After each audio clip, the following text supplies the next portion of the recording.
Hola, mi nombre es Gabriela Díaz y con mis compañeros Nicolás Lozano y Daniel Rangel vamos a presentarles Historia de la dermatología hasta la modernidad.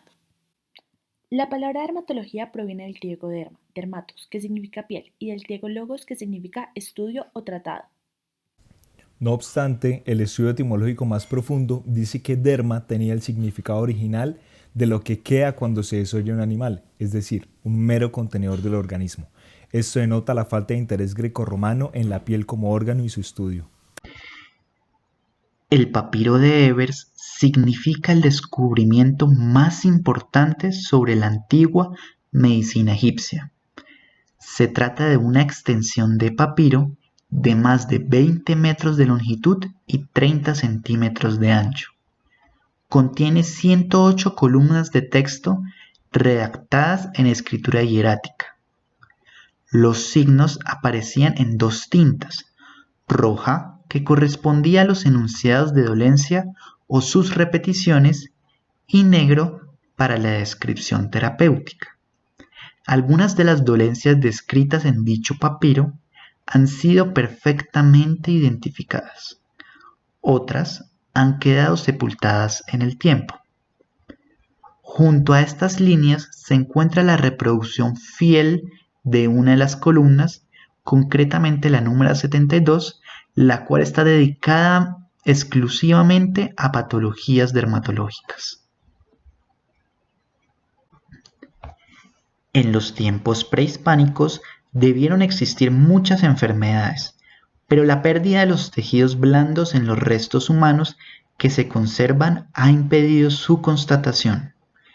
No obstante, algunas han sido categóricamente definidas gracias a descubrimientos arqueológicos como el karate, el cual está representado en la figura 1 de izquierda a derecha de esta diapositiva, la bartonelosis en la figura 2, la sarna, las picaduras de insectos en la figura 3 y mordeduras de grandes animales.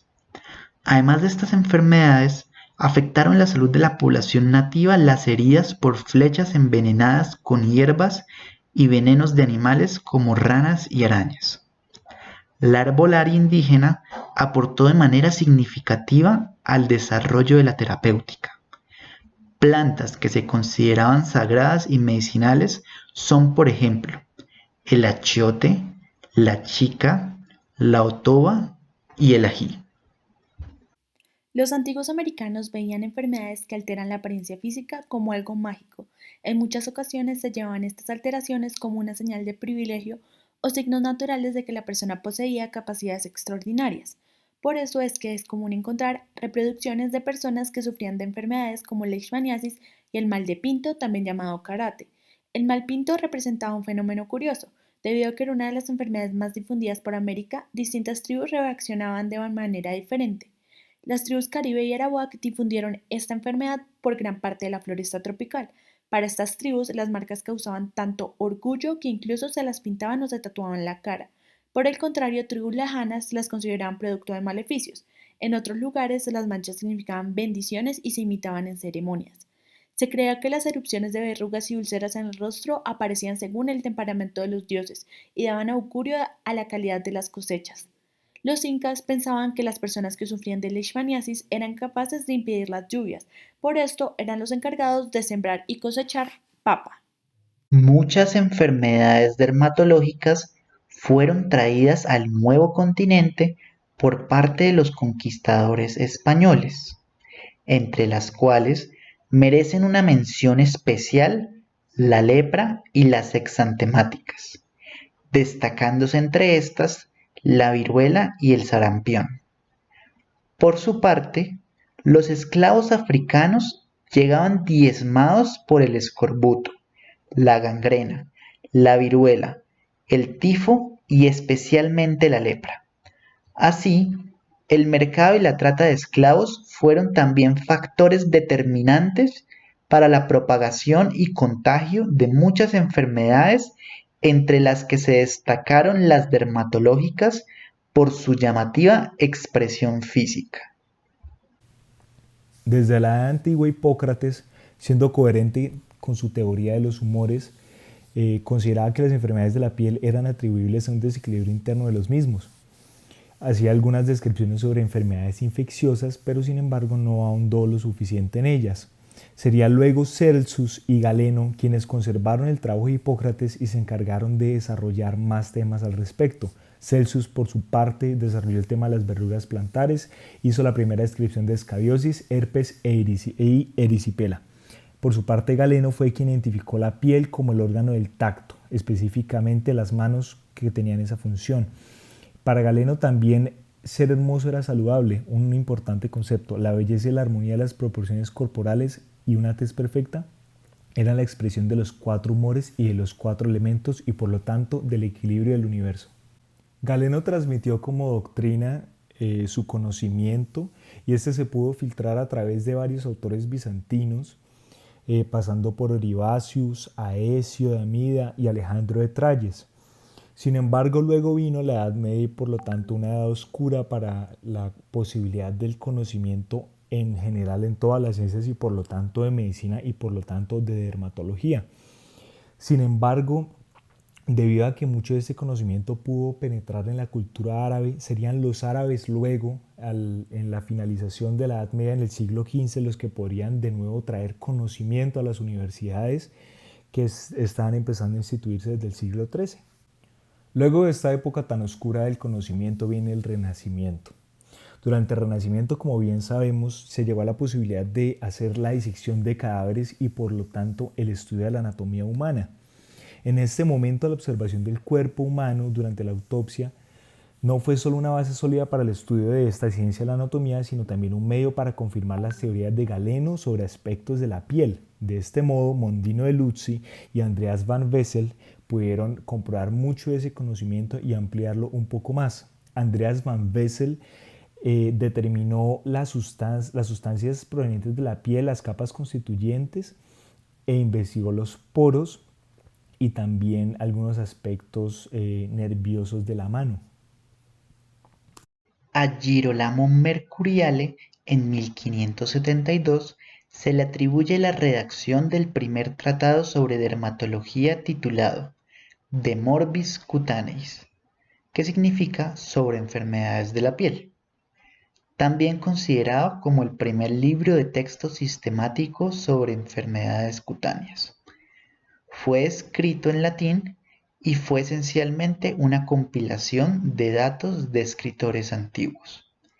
En 1714, Daniel Turner escribió De Morbis Cutaneis, un tratado de enfermedades incidentes en la piel, el cual fue el primer libro de texto sobre dermatología en inglés o en cualquier idioma vernáculo que no fuese latín. Anne-Charles Lorry, el primer dermatólogo francés conocido, publicó en París en 1777 Tractatus de Morbis Cutaneis, que significa Tratado sobre las enfermedades de la piel, un libro masivo que fue el último gran trabajo sobre dermatología escrito en latín. Aunque los textos de Mercuriale y Turner prácticamente no ofrecieron contribuciones originales, el trabajo de Lorry describió por primera vez la piel como un órgano vivo y observó su interacción con otros órganos. En el siglo XVII, autores empiezan a hacer caracterizaciones sobre patologías tales como el impétigo ampolloso y la varicela, también la pelagra, y el padre de la histología, Malpighi, empieza a estudiar la piel y su estructura con base a lo que ya muchos autores habían hablado y propuesto. En 1776, un año antes de la publicación de Lorry, Joseph Jacob Ritter von Plenck publicó un delgado octavo de 128 páginas escrito en latín titulado Doctrina de Morbis Cutaneis, que significa Enseñanzas sobre las enfermedades de la piel. Este libro representa el primer intento de clasificar la piel en categorías según su apariencia clínica, al organizar las 115 variedades conocidas hasta el momento de trastornos cutáneos en 14 clases que se enumeraron finalmente en una sola hoja. Aunque las primeras 10 clases de Plenck se basaron en la morfología de las lesiones características, es un tanto inconsistente, porque las siguientes dos clases, heridas y picaduras de insectos, se basan en la etiología, y las últimas dos clases, enfermedades de las uñas y el cabello, se basan es en la anatomía. 20 años después de la publicación de Planck, Robert Whelan reconoció el valor de esta clasificación, pero la adaptó para clasificar las lesiones primarias dermatológicas en 8 categorías de acuerdo con su apariencia y las describió y definió de manera precisa. De las 14 categorías propuestas por Planck, Whelan eliminó 8, mantuvo 6 y agregó 2. Todas estas representaban una forma morfológica. El Tratado de Whelan es el primer texto dermatológico en incluir ilustraciones a color. Una de las imágenes más significativas es la que ilustra las formas morfológicas básicas. Whelan fue el primero en nombrar enfermedades como psoriasis, pitiriasis versicolor, pitiriasis capitis, púrpura simple y púrpura hemorrágica. Los avances de Whelan son asombrosos porque es claro que su clasificación reemplaza la confusión de la terminología arcaica por una definición de términos precisa basada en ciencia. La identificación y descripción de las formas morfológicas y la formulación de la clasificación de las enfermedades dermatológicas en base a su apariencia clínica y las características de las lesiones. El trabajo de Whelan se puede ver como el punto de inicio de la historia de la dermatología. En Francia, en 1810, la dermatología empezó como especialidad en el Hospital de San Luis cuando se dedicó oficialmente al tratamiento de enfermedades dermatológicas. Jean-Louis Alibert fue nombrado el jefe del hospital y fundó la Escuela Francesa de Dermatología. El trabajo más importante de Alibert, Descripción de las enfermedades de la piel, es el primer libro de dermatología escrito y publicado en francés. Las ilustraciones de este texto eran de calidad incomparable para la época. El libro contenía la primera descripción e ilustración de las micosis fungoides y de los queloides, a los que llamó cancroides. En este trabajo se encuentra el árbol de las dermatosis, en el que describe su clasificación imaginaria de las enfermedades de la piel, con el tronco del árbol simbolizando la piel. Las 12 ramas principales representan las diferentes variedades de varias enfermedades como eczema, cáncer y exantema. Si bien Robert Whelan fue el que inició la historia de la dermatología, se puede decir que Jean-Louis Alibert es el padre de esta. Durante la década de 1860, Viena surgió como la escuela dominante de Europa y reemplazó a la escuela francesa y al Hospital de San Luis, a cargo de un personaje muy importante, que es Ferdinand Ritter von Hebra. Él empezó a clasificar las enfermedades de acuerdo a los cambios patológicos del tejido y no a las formas semiológicas que se observan en el mismo.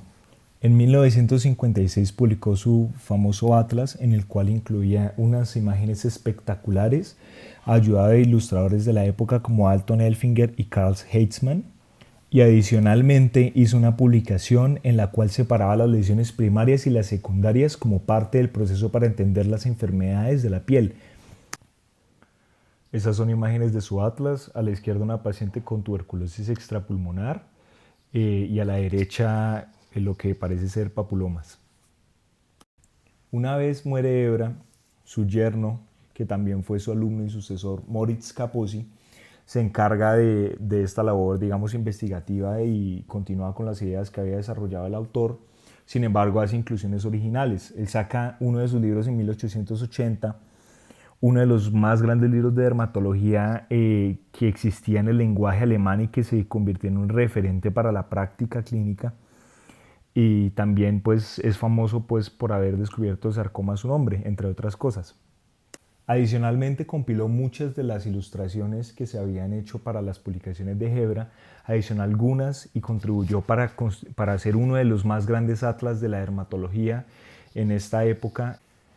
En este periodo también se empieza a hacer la clarificación y descripción de muchas patologías que bien ya se conocían del pasado, pero que no habían sido concisas en sus descripciones. Entre ellas está el linfático contagioso, la descripción primera de la deshidrosis hecha por Tilbury Fox.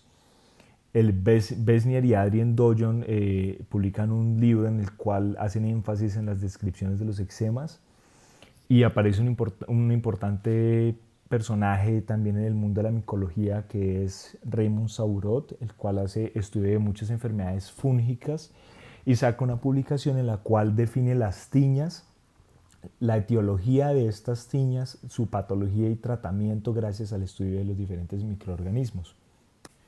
Y está ese otro personaje, Paul Gerson Una, considerado una de las figuras más grandes de toda la historia de la dermatología en muchos países y en muchos tiempos. ¿Por qué? Él desarrolló técnicas microscópicas, patológicas e histopatológicas para definir la cantidad de enfermedades y microorganismos que causaban enfermedades como la lepra, como la tuberculosis. También hizo descripciones de muchas estructuras celulares, de las capas de la epidermis, definió la capacidad de regeneración a partir de la membrana basal de la epidermis, habló de las células plasmáticas y de los nebus y definió muchas distinciones para colágeno, para tejido elástico, para mastocitos, para células plasmáticas, y también investigó microorganismos como el Streptobacilo de Ducrey en la enfermedad chancroide. Adicionalmente hizo publicaciones en cuanto a la bioquímica y la histoquímica de la piel,